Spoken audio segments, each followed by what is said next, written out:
Բարեցես, Ստեփան Գրիգորյան, YouTube-յան ալիքի մասնակիցներ։ Ողջունում եմ ձեզ բոլորիդ։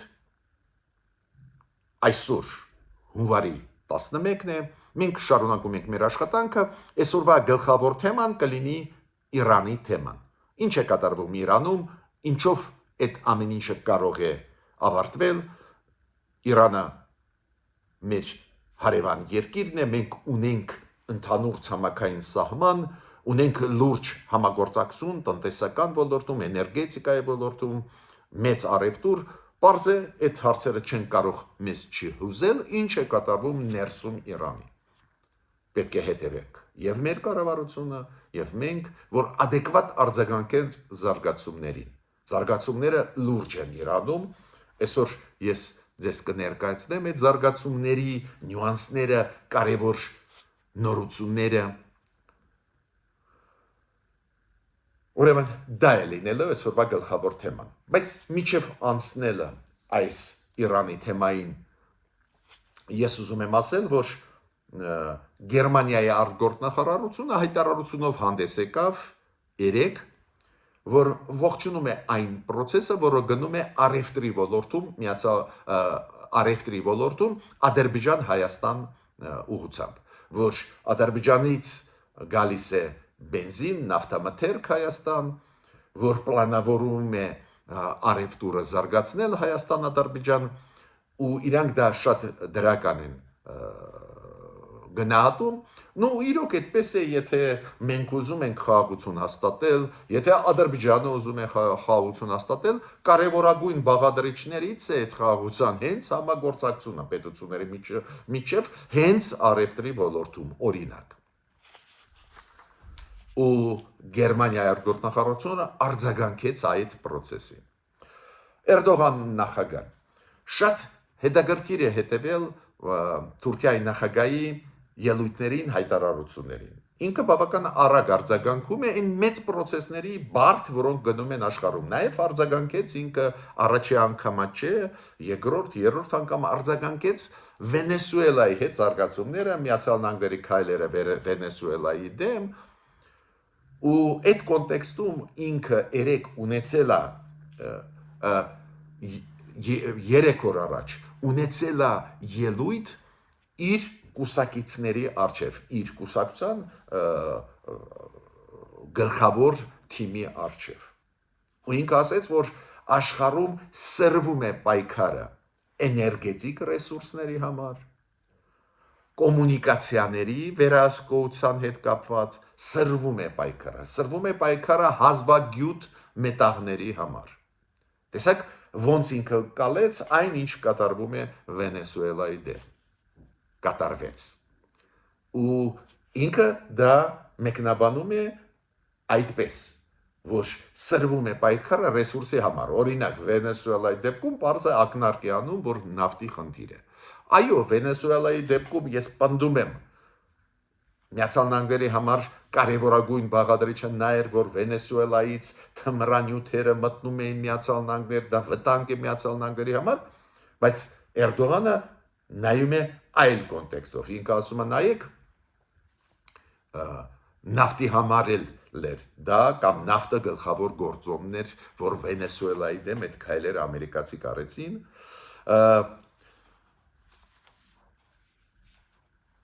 Իսրայելի արտգործնախարարը հունվարի 26-ին կլինի Ադրբեջանում։ Կարևոր քայլ է, Իսրայելը պարզ է Ադրբեջանի հետ ունի քիփ համագործակցություն նաև ռազմական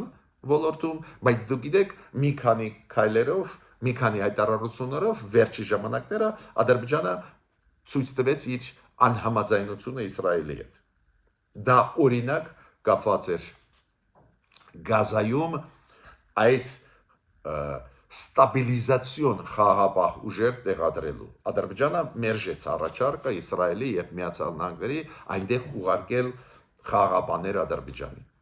Ու Իրանի հետ բարձրազարգացումները կարևոր են Իսրայելի համար, ու Իսրայելի արտգործնախարարը կլինի հունվարի 26-ին Ադրբեջանում։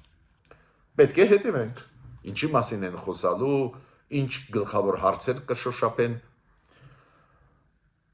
Հռոմի Պապա Լև 14-ը ինքը ելույթ ունեցավ ու մտահոգություն հայտնեց դրա պատճառով, որ աշխարհում հիմա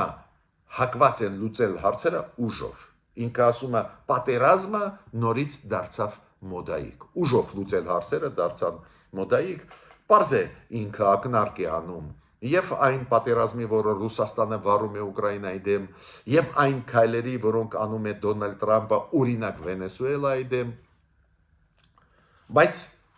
մտահոգություն հայտնեց։ Այդ օրինակները ես բերում եմ, որ մենք ձեզ հետ հետևենք այդ խոշոր պետությունների ղեկավարները կամ ասենք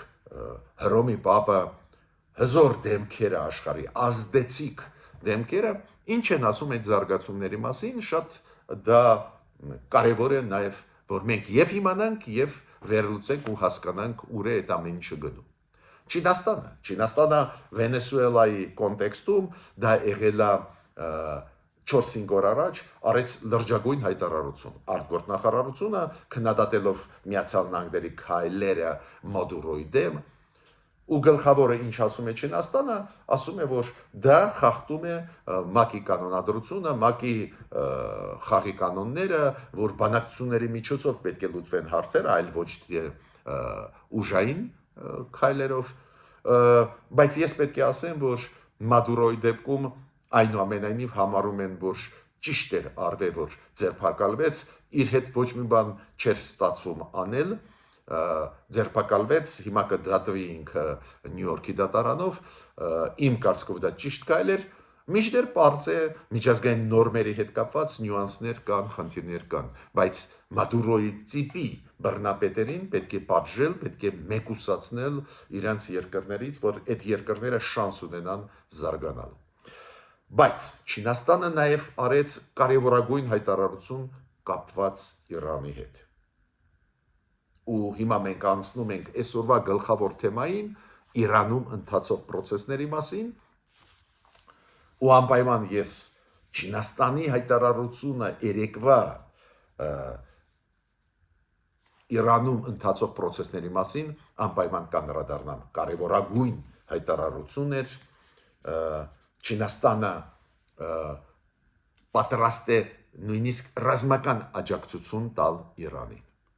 Այսօր սկսվեցին Իրան, Ռուսաստան, Չինաստան ռազմավարժությունները ծովերում։ Ուրեմն լուրջ է զարգացումը կնում։ Հիմա ինչից սկսվեց այդ process-ը Իրանում։ Սկսվեց անցած տարվա դեկտեմբերի 28-ից 29-ից։ Երբ որ պարզ դարձավ, որ թրիչք առան գները ապրանքների վրա ու առաջերտին սննդամթերքի վրա մոտավորապես 70%-ով եւ երկրորդը, երբ որ պարզ դարձավ, որ արժեքա զրկվեց ռեալը, Իրանի փողը մոտավորապես 60%-ով։ Պարզ է դա Իրանի հասարակ ժողովրդի համար դա լրջագույն ստրես է, նաև այդում ստրես է առևտրականի համար, որոնք այդ փոքր առևտրով պահում են իրենց ընտանիքը։ Ու Տեհրանում առաջերտին ոտի կանգնեց ժողովուրդը։ Հասարակ ժողովուրդը, որը բավական ծանր սոցիալական վիճակում է։ Իրանի կառավարությունը ընդունեց, որ ծանր է վիճակը սոցիալական երկրում, հիշում եք նախագահ Պեզիշկյանը իր հայտարարությունները հունվարի այս տարվա հունվարի 4-ին, 5-ին, երբ որ ինքը ասում են մենք հասկանում ենք, որ բողոքող մարդիկ, շատ ու շատ մարդիկ օբյեկտիվ են բողոքում, քանի որ սոցիալական վիճակը ծանր է, պետությունը սանկցիաների տակ է, Իրանը վաղուց սանկցիաների տակ, Իրանի կառավարությունը նախկինում կոմպենսացնում էր գների աճը, կոմպենսացնում էր ջրի գնի աճը, էլեկտրականության գնի աճը, կոմպենսացնում էր, բայց վերջի մի տարի այդ կոմպենսացնող մեխանիզմները այլևս չեն կիրառվում, ուրեմն այս նոր աճը գների, ապրանքների վրա, նաև սննդամթերքի վրա շատ ուժեղ ազդեցություն ունեցան ու ոչ մի սոցիալական փապկացում չկա։ Ու ընդունում է կառավարությունը Իրանի, որ այդ օբյեկտիվ process-ներ են։ Բայց դուք գիտեք շատ լավ, ես էլ գիտեմ, որ երբ որ ոտի է բարձանում ժողովուրդը, նույնիսկ սոցիալական ծանր վիճակի պատճառով, նույնիսկ տնտեսական ծանր վիճակի պատճառով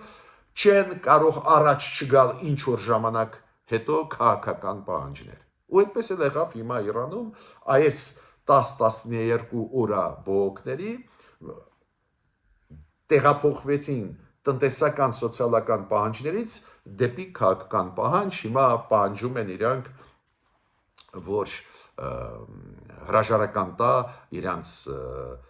գլխավոր առաջնորդը, հոգևոր հրաժարական տա կառավարությունը, փոփոխություններ կատարվեն, հեղափոխություն են մարդիկ ուզում անել, սրվեց իրավիճակը ու այդ սրումը մենք այսօր տեսնում ենք։ Մասշտաբը դժվար է ասել ծավալը այդ բողոքի ակցիաների, քանի որ կառավարությունը Իրանի անջատեց ինտերնետը, կառավարությունը Իրանի շատ ու շատ տեղերում անջատեց բջջային հեռախոսային կապը, ուրեմն սակավ է ինֆորմացիան, բայց նույնիսկ այն տեսանյութերը, որոնք հասնում են մեզ, ցույց է տալիս, որ բողոքի ակցիաները շատ մեծ են ու աշխարհագրությունը մեծ է։ Օրինակ շատ ու շատ քաղաքներում Իրանի բողոքի ակցիաներ են։ Օրինակ նախկինում, երբ որ բողոքի ակցիաները եղել են, հիշում եք 2019 թվին, 2023 թվին, այդ բողոքի ակցիաները խոշոր միայն քաղաքներում են, Տեհրան, երկրորդ, երրորդ քաղաքներում, հիմա փոքր միջին քաղաքներում ծրված են ամբողջ պետությունով ու բավական շատ են բողոքի ակցիաները քրդաբնակ եւ արաբաբնակ վայրերում։ Այդ երկու վայրերում բավական շատ են բողոքի ակցիաները, ուրեմն լարված է վիճակը, ծանր է վիճակը, այն հաղորդագրությունները, որոնք տալիս է կառավարությունը Իրանի, ցույց են տալիս, որ իրոք լուրջ են։ Պարզ է կառավարությունը ասում է, որ այդքան մեծ չեն միտինգները, Իրանի կառավարությունը, բայց երբ որ Իրանի կառավարությունը բերում է թվեր այն շտապ օգնության մեքենաների, որոնք այրվել են, այրված են, ոչնչացված են կամ ջարդած փշրված բանկերի, շենքերի կամ ավտոբուսները քանակը, հասկանում ես, որ լուրջ է վիճակը, ինչքան հասկանում եմ զոհեր կան ոստիկանների մեջ եւ տարբեր գնահատականներ մենք լսում ենք, նույնիսկ որ 200-ից ավել ցուցարարներ զոհվեցին։ Պարզ է, նորից կրկնում եմ, ինտերնետ չկա, փակեց Իրանի կառավարությունը այդ հոսքը ինֆորմացիոն, այդ ստուգել դժվար է, բայց նույնիսկ նորից կրկնում եմ, երբ որ տեսա նյութերը ես նայում եմ, ակնհայտ է լուրջ է process-ը, շատ լուրջ է process-ը։ Ուր է գնալու դա։ Ու ինչ նորություն կա այս բողոքի ալիքում, որը սկսվեց անցած տարվա դեկտեմբերի 28-29-ին ու շարունակվում է։ Երեք մեծ թափառան միտինգները Տեհրանում եւ այլ տեղերում Իրանի, ինչ նոր բան կա։ Նախկինում դա ժողովրդի բողոքներ։ Ժողովուրդը հասարակ մարդիկ դուրս են գալիս բողոքի։ Այս անգամ քաղաքական բաղադրիչը ուժեղացավ ու ամենակարևորը Ռեզա Փեհլևին որդին, Շախի որդին, ինքը ինչ որ չափով փորձում է կոորդինացնել, ղեկավարել այդ process-ը։ Իր ելույթից հետո, մի քանի օր առաջվա ելույթից հետո, երբ որ ինքը կոչ արեց մարդկանց դուրս գալ փողոց, պայքարել իրենց իրավունքների համար, կոչ արեց այդ միտինգների ժամանակ պաշարել, գրավել կենտրոնները քաղաքի, տուն չգնալ, պահել դրությունը, ավելին կոչ արեց նաև գործադուլներ սկսել մեծ գործարաններում, այս process-ը ստացավ ինչ որ առաջնորդին։ Այո, մասնակիցները, ովքեր խորը զբաղվում են Իրանի հարցերով, իրենք ինչ են ասում։ Պարզ է Ռեզա Փեհլևին, քանի որ առնչվում է շախի հետ, ներսում պետության շախի նկատմամբ կա նաև մեծ բացասական վերաբերմունք նույնիսկ հիմա, բայց ցանկացած դեպքում այն որ կա մարդ, որը կոորդինացնում է, մեսիջներ է ուղարկում, ինչ անել մյուս քայլերը, որոնք են եւ այլ, դա փոխեց իրավիճակը։ Յուրեք բողոքի մարդկանց մեջ ցուցարարների մեջ շատ են մարդիկ, ովքեր պահում են դրոշը, Իրանի պետական դրոշը Փեխլևի ժամանակվա, շախի ժամանակվա, շատ ու շատ մարդիկ նկարներ են պահում Ռեզա Փեխլևի, ուրեմն ինչ որ աջակցում ներսում ինք ունի, բայց ավելի մեծ աջակցություն պարզ է Ռեզա Փեխլևին ունի Սփյուռքում Իրանի սփյուռքը շատ մեծ է, դուք գիտեք, Եվրոպայում, Միացյալ Նահանգներում, տարբեր երկրներում, օրինակ նույն Լոնդոնում ու նույն Բելգրադում երեք ցուցարարները կարողացան գրավել այդ շենքերը դեսպանատների Իրանի ու կախել Իրանի դրոշը շախի ժամանակվա։ Ինչ եմ ուզում ասել, մեծ process է գնում, լուրջ process է գնում, ներսում պետության պարզ է Ռեզա Փեխլևի ազդեցությունը ներսում Իրանի այդքան մեծ չի, ես կասկածում եմ, բայց կա ու ուրեմն կա դեպք փոխվեց իրավիճակը, որը կարգավորում է այդ process-ները։ Նաև որտեղից եմ ես տեսնում լրջությունը վիճակի, դուք գիտեք,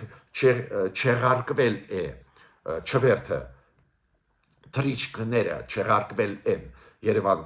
Տեհրան, Տեհրան Երևան, նաև այլ մայրաքաղաքների հետ, այլ երկրների չեղարկվել են, դա նշանակում է, որ լուրջ է վիճակը, ապակայունացման տարեր կան երկրի ներսում։ Ես պետք է ասեմ, որ Դոնալդ Թրամփը մի քանի անգամ ելույթներով հանդես եկավ, հիշում եք, Դոնալդ Թրամփը այս վերջին մի շաբաթը նվազագույնը 3-4 անգամ ես անձամբ լսել եմ իր ելույթները նվիրված Իրանի իրադարձություններին։ Ու Դոնալդ Թրամփը ինչ է ասում. եթե դուք սպանեք մարդկանց, կրակեք մարդկանց վրա, մենք կկրակենք ձեր վրա։ Դժվարանում եմ ասել, այդ սպառնալիքը կիրականացնի Դոնալդ Թրամփը, կկիրառի այդ սպառնալիքը, բայց չինացիք շատ մտահոգվեցին, դա է պատճառը, որ Չինաստանի արտգործնախարարությունը երեք հանդես եկավ կոշտ հայտարարությամբ, ասեց, որ իրանք պատրաստ են Իրանին աջակցել ֆինանսական, տեխնիկապես, տնտեսական աջակցություն տալ, նաև ռազմական աջակցություն տալ, որ պետության մեջ կայունություն ապահովի, որ քաոս երկրում չլինի։ Չինացիք արձագանքեցին այն սպառնալիքներին, որոնք ուղեց Դոնալդ Թրամփը Իրանի իշխանություններին։ Պարզ է Դոնալդ Թրամփի հայտարարություններից արձագանքեց նաև առաջնորդը Իրանի հոգևոր Ալի Խամենեին, ինքը ասեց, որ Միացյալ Նահանգները թող իրանց գործերով զբաղվեն, չմիջամտեն Իրանի ներքին գործերի մեջ, նաև ինքը մեղադրեց Խամենեին, մեղադրեց ցուցարարներին մի մասին, որ իրանք կատարում են Իսրայելի եւ Միացյալ Նահանգների պատվերը, նաև իրանց անվանեց ահաբեկիչներ, բայց ինչ եմ ուզում ասել, Դոնալդ Թրամփի հայտարարությունները, որ եթե կրակի իշխանությունը Իրանի ցուցարարների վրա, ինքը կկրակի իրանց վրա, դա մեծ արձագանք ստացավ եւ աշխարհով մեկ, եւ Իրանում, եւ Չինաստանում։ Չինաստանը ասեց, մենք կաջակցենք Իրանին, ու հենց հիմա գնում են զորավարժություններ Չինաստան, Ռուսաստան, Իրան ծովերում։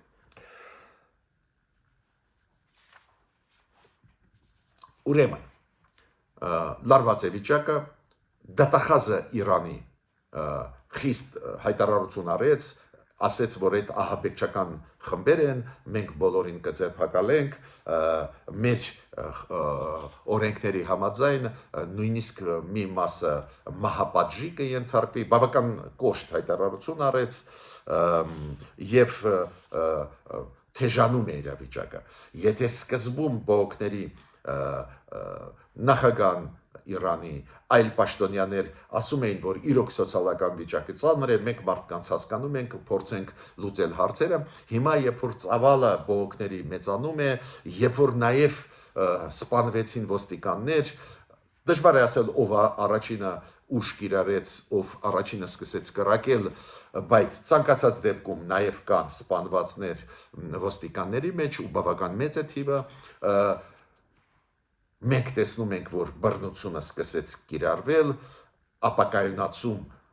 կամ ապակայունացման վտանգ կա ու այս զարգացումները բարձե լուրջ զարգացումներ են, մենք պետք է հետևենք, ես տեղ պետք է ասեմ, որ գլխավորը հասկանալ, ուր է գնալու այդ զարգացումը։ Ես լսեցի մի քանի մասնագետներին հենց Իրանի հարցերով, հենց ովքեր զբաղվում են նախկինում այն բողոքի ակցիաներով Իրանում, որոնք եղել են օրինակ 2019 թվին, 2023 թվին, այս մարդիկ ինչ են ասում։ Մեկ բան փոխվեց, հիմա կա առաջնորդ Ռեզա Փեխլևին, այո, այդ առաջնորդը միանշանակ չի ընդունվում բոլոր ուժերի կողմից, բոլոր մարդկանց կողմից Իրանի ներսում, բայց մարդ կա, որը ինչ որ կոորդինացիա կատարում է, բայց մյուս կողմից իրանք ասում են, որ համոզված չեն, որ այդ process-ը բողոքի կբերի հեղափոխությանը, քանի որ ակնհայտ առաջնորդներ չկան, որոնք կարողանան ամբողջ մարդկանց այդ բողոքը համախմբել ու հեղափոխության հասցնել, դա է պատճառը, որ իրենք ասում են շատ մեծ վտանգ կա, որ ապակայունացում կգնա, քաղաքացիական պատերազմ լինի երկրում։ Ու դա բարձ է շատ վտանգավոր է ցանկացած պետության համար, երբ որ ներսում ապակայունացում է գնում, որը բերում է քաղաքացիական պատերազմի։ Իրանք ասում են այս վտանգը կա։ Պարզ է իշխանությունները Իրանի մեղադրում են Իսրայելը եւ Միացյալ Նահանգներին միջամտելու իրանց ներքին գործերի մեջ, նաեւ այդ թվում մեղադրում են իրանց, որ առանձին խմբավորումներ զինված իրանք ուղարկում են դեպի Իրան, որ մտնեն, նաեւ քրդական վայրերում մեծ պայքար է գնում, քրդերը միշտ ուզում էին ինքնավարություն ստանալ Իրանի ներսում, դա է պատճառը, որ քրդերը շատ ակտիվ են, հենց այդ վայրերում ուժ կիրառվեց ցուցարարների դեմ, բարդ է գնում վիճակը, բայց ուզում եմ ասել, որ իրոք մենք պետք է ուշադիր հետևենք զարգացումներին։ Եթե Աստված ոչ անի, ապակայունացման process լինի, ուրեմն մեր Իրան-Հայաստան սահմանի հետ կապված պետք է հարցեր լուծենք, անվտանգությունը, նաև միգուցե քաղաքական աջակցություն տանք Իրանին, չգիտեմ, հայտարարություններով հանդես գանք, բայց ես ուզում եմ ասել, որ Իրանում լուրջ զարգացումներ է գնում, շատ լուրջ։ Իմիջիալ Տրամպին նախագահ, երբ որ հարցրեցին, ինչու Ռեզա Փեխլևիին դուք չեք աջակցում, միանշանակ աջակցում ենք բողոքող մարդկանց, ցուցարարներին, բայց չեք աջակցում Ռեզա Փեխլևիին, Դոնալդ Տրամպը խուսափեց հստակ պատասխանել, բայց ասեց, որ կարող է էլի մարդիկ կան, առաջնորդներ, ովքեր առաջ կգան, ինքը չի ուզում ազդել, ասենք, Իրանի ժողովրդի կարծիքի վրա։ Ուրեմն, Իրանում գնում են լուրջ process-ներ, առաջարկում են մեր կառավարությանը եւ մեր հասարակությանը ուշադիր հետևել։ Բարեկամ ժողովուրդ է, բարեկամ պետություն է ու անցանկալի է, որ ամենավատ սցենարով զարգացումներ գնա Իրանում։ Միջ նոր հանդիպումներ։